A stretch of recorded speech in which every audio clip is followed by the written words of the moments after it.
In an interesting turn of events, senior Pakistani leader and Jamiat Ulema-e-Islam chief Maulana Fazlur Rehman took a swipe at Pakistan's army chief Asim Munir. Rehman reminded the military establishment of its humiliating defeat and surrender in the 1971 war against India. The JUIF chief also warned that continuous oppression and bloodshed could lead to fresh geographical changes in the region. Addressing a convention in Peshawar, Rehman questioned the military's chest-thumping and tall claims at a time when Pakistan is reeling under immense public suffering. Hitting out at the army chief Asim Munir, Rehman recalled how, in December of 1971, the Pakistan army surrendered to India just a day after then-President Yahya Khan made a grand declaration of fighting until the end. The 13-day war ended with a surrender of around 93,000 Pakistani military personnel in Dhaka, paving the way for the fall of Pakistan's eastern wing and the birth of Bangladesh. Well, drawing a parallel between the military's historic claims and its present-day conduct, the JUIF chief questioned why the public is being subjected to severe hardships while the establishment remains insensitive to their misery. He also warned that continued oppression and bloodshed could lead to fresh geographical changes in the region. Now, the timing of Rehman's remarks on Munir is significant. Remember, just last week, Pakistan passed a new Defence Act. Under the Act, Asim Munir now has sweeping authority over the country's armed forces, including the power to retire, discharge or retain personnel and to alter prescribed retirement limits.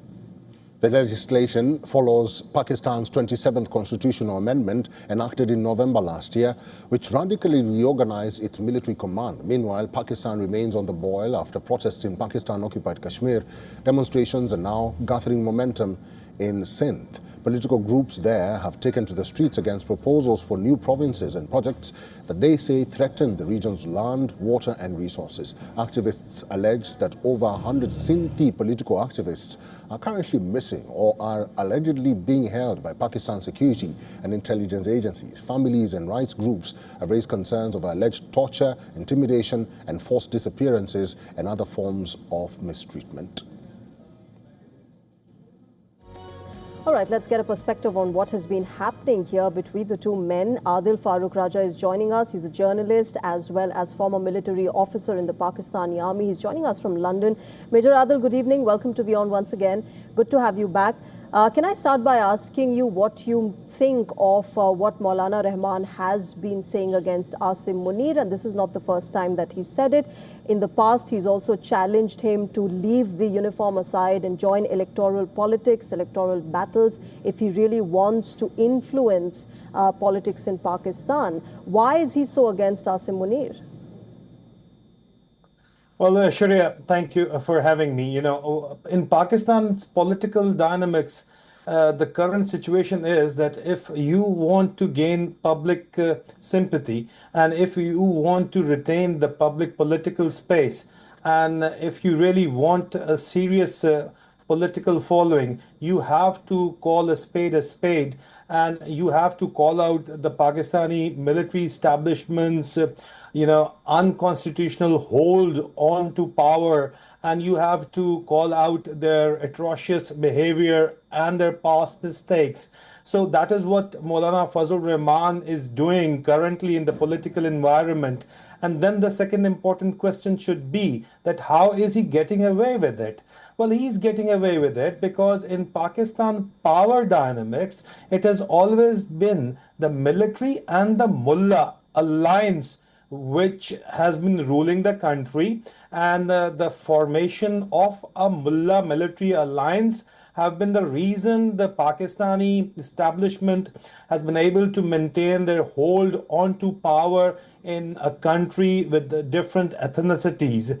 But that is the reason exactly why the part of the alliance, which is the mullacracy, Maulana Fazlur Rehman represents that part of the alliance, and that is why he can get away with what he is saying. Whatsoever he's saying is the truth, absolute truth.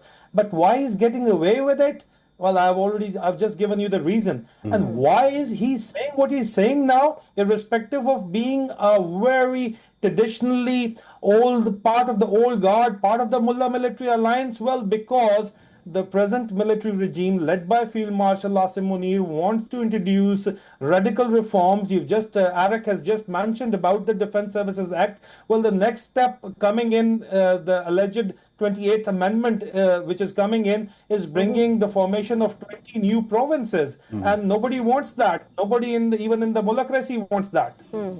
Mr. Raja, let me ask you this. Now that we are talking about Mr. Maulana's criticism and claims against the military, he says that the army is insensitive to the people's cry or misery. Do you think this is true? And why did he not mention the establishment? Because the establishment has also been insensitive to people's cry. Well, Eric, obviously the army does not have to go out every 5 years and get votes from the people, and the army military higher command does not constitute of public elected officials, and obviously they are not part of the democracy. So that is why they are insensitive to the public sentiments. But having said that, previously, in the last 78 years, rather 75 years, what we have seen is that the army, which is the controlling element of the Pakistani establishment, has always returned just before the point of no return. But in this particular instance, in the current last 3 years, what we have witnessed is that they have gone well beyond the point of no return. And there is obviously no return because of the policies being pursued and because of the constitutional restructuring being done by the Pakistani military establishment. They have already surpassed the point of no return. So their partners, the traditional partners, for example, in this case, the clergy, is now, speaking against the military. All right, we'll leave it there. Major Adil, thanks very much as always for joining us on WION and sharing your perspective and helping us understand what's been going on inside Pakistan. My pleasure. Thank you, guys.